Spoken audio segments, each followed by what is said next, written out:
Hello everyone.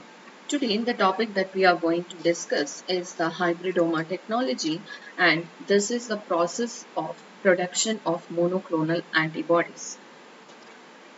Learning outcomes. After completion of this lecture, you are going to understand about what are the polyclonal antibodies, what are monoclonal antibodies, and the differences between the polyclonal and monoclonal antibodies, importance of monoclonal antibodies, production of monoclonal antibodies. We are going to emphasize mostly on the production of monoclonal antibodies.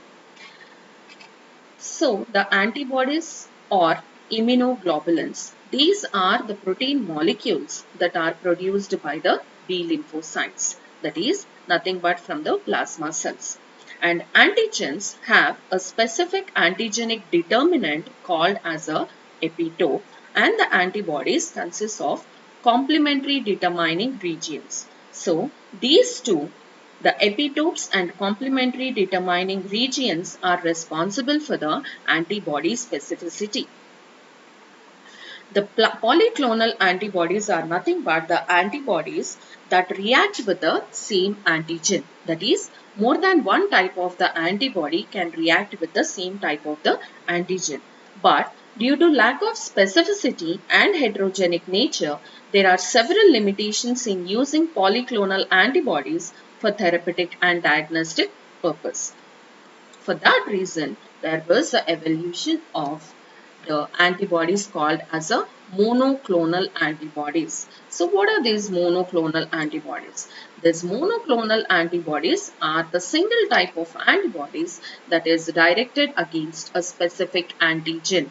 That is, one type of antibody can react with only one type of the antigen. So whenever we have the specificity, obviously the diagnostic as well as the therapeutic response will be increased. So to produce these monoclonal antibodies, earlier the animals are immunized with a specific antigen. So whenever they are immunized with the specific antigen, the B lymphocytes are produced. Those B lymphocytes are isolated and they are cultured in vitro for producing the antibodies. But we have a disadvantage with this type of production of monoclonal antibodies. So what is that disadvantage? That is, culturing of normal B lymphocytes is very difficult, and of course the lifespan of the red blood corpuscles, that is the plasma cells, the lifespan of the plasma cells is very short. So they will die faster. You cannot store them. The monoclonal antibodies cannot be stored for the longer time. So what happened is, now the hybridoma cells are produced by combining the B lymphocytes with that of the myeloma cells. Okay, so that is the B lymphocytes or the plasma cells, when they are combined with that of the myeloma cells, they produce the hybrid cells, and we name them as a hybridomas. Now you just pause your video here and note down the points why only the myeloma cells have to be used.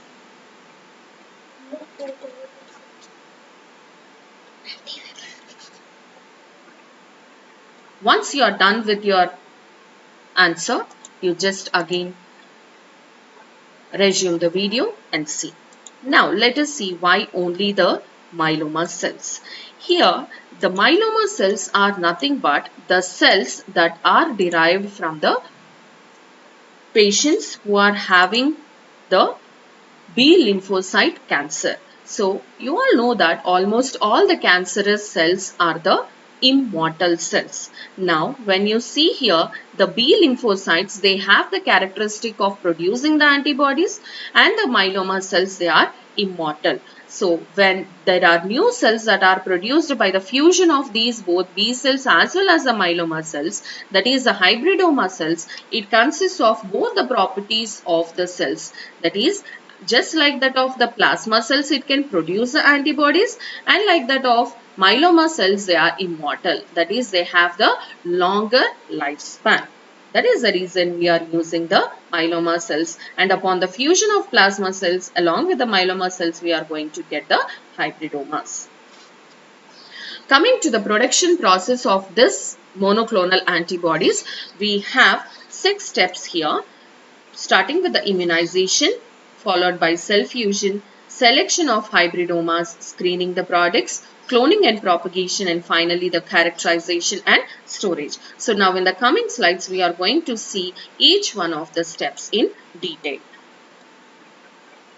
Immunization. So the first and foremost step in the production of monoclonal antibodies is you need to get the plasma cells. So the antigen will be injected along with some adjuvants. It is given subcutaneously to the animal, and usually we use the mice as the animal here. And the injections are given at the multiple sites, and 3 days prior to killing, the final dose of the adjuvants along with the antigen is given. And then once all the doses are given, the spleen is dissected out from the animal and the lymphocytes are separated from the other cells using the process called as a density gradient centrifugation. And then cell fusion. Now, in the earlier step, as we got the plasma cells, now these plasma cells have to be fused along with that of the myeloma cells in the presence of polyethylene glycol. So, the fusion here, the plasma cells fusioning with that of the myeloma cells, the fusion here is a random fusion. What do you mean by random fusion here? That is, the plasma cells need not only fuse with the myeloma cells. They can bind to themselves, they can fuse to themselves, and they can even fuse with that of the myeloma cells, or sometimes they may be unfused. So, during this fusion, the possibility of production of type of cells are fused plasma, fused myeloma, unfused plasma, unfused myeloma, and finally the hybridomas. So, during the cell fusion, there are possibility of 5 different types of the cells that are formed. Fused plasma and myeloma, unfused plasma and myeloma, and the hybridoma. So this is the one that we are interested of. So now the next one is how we are going to select, because as all the 5 types of the cells are formed, now you have to see that you have to select only the hybridomas. So the next step is the selection of hybridomas. Here the hybridomas will be selected on a medium called as a HAT medium, that is hypoxanthin, aminopterin and thymidine medium. So before understanding how this hybridomas have to be separated from the HAT medium, we have to just look into the basics of replication. That is, whenever the replication happens, the mother cell has to produce the daughter cell by the process of replication. Replication is nothing but addition of the nucleotides. So here the addition of nucleotides or synthesis of the nucleotides takes place with the 2 processes, that is de novo synthesis and salvage pathway. So these 2 are the processes in which the new nucleotides are synthesized. In this de novo synthesis, it uses new sugars and amino acids for the production of new nucleotides. But because of the aminopterin that is present in the HAT medium, it will block the enzyme called as a dihydroreductase. And this dihydroreductase is the enzyme that is responsible for the production of the nucleotides. But as aminopterin is present in the HAT medium, it will block the dihydroreductase. So this de novo synthesis cannot happen in the HAT medium. The only pathway through which the nucleotides are synthesized in the HAT medium is the salvage pathway. This salvage pathway, unlike that of the de novo synthesis, it uses the parts of the degraded nucleotides for the synthesis of the new nucleotides. And only one thing it is required here is the cell should have the HGPRT enzyme. What is this HGPRT enzyme? It is a hypoxanthine guanine phosphoribosyl transferase, and this enzyme is present only in the plasma cells. So, as aminopterin is present, which is going to block the dihydroreductase enzyme that is responsible for the synthesis of nucleotides, de novo synthesis is not possible in the HAT medium. The only pathway for the synthesis of nucleotides in the HAT medium is a salvage pathway. So, in this salvage pathway, it requires HGPRT enzyme, because in the presence of HGPRT enzyme, the hypoxanthine that is present in the HAT medium, it is used as a precursor for the production of the nucleotides. So, this HGPRT enzyme is present only in the plasma cells. Now, once again, you just pause your video here and write down, among all the 5 cells that are produced during the cell fusion, which cells can be grown in the HAT medium. And once you are done with your answer, again resume the video and see. Yes. Now, these are the 5 types of the cells that are formed in the cell fusion. And as I said that the HGPRT enzyme is present only in the plasma. The fused myeloma and unfused myeloma cannot be grown in the HAT medium because they do not consist of HGPRT enzyme. Whereas the other 3 cells, that is fused plasma, unfused plasma, as well as the hybridoma, can be grown in the HAT medium. So among 5, as the HGPRT enzyme is not present, this fused myeloma and unfused myeloma cannot be grown in the HAT medium. So it has reduced it to 3 number of cells. These 3 cells can be grown. But in the initial slides, we also discussed that the plasma cells do not have the longer lifespan. That is, within weeks of time, the fused plasma as well as the unfused plasma will die themselves on the HAT medium, allowing only the hybridomas to grow on the HAT medium. So our purpose is served, and finally only the hybridoma cells will be left on the HAT medium. In this way, you are going to select the hybridoma cells.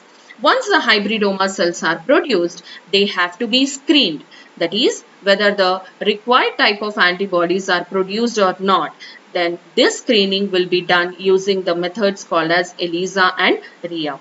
And then we have to go for the cloning and propagation. So cloning and propagation is nothing but, now the antibodies, monoclonal antibodies are produced. You have to clone them. That is, you have to make it into more number of copies. This will be done with 2 methods called as a limited dilution method and soft agar method. And then characterization and storage is the final step. Here they have to be characterized for biochemical and biophysical characterization, and also they have to see for the specificity. And these are usually stored in the liquid nitrogen, and they should able to withstand the freezing and thawing of the product. So once if we go for the summary of this process, first, the animal will be immunized with the required antigen, and as the B cells are produced, they will be fused along with the myeloma cells in the presence of PEG that produces a hybridoma. So now for the separation of hybridoma cells, we are going to grow them on the HAT medium. In the HAT medium, only the hybridoma cells are selected, and then they are screened with the help of the ELISA. Going for the antibody interest, that is, you are going for the screening as well as the characterization, and finally the antibodies that are produced, they will be cloned. Here you can see they are increased in the number of the copies, and finally the monoclonal antibodies are selected and stored. Thank you.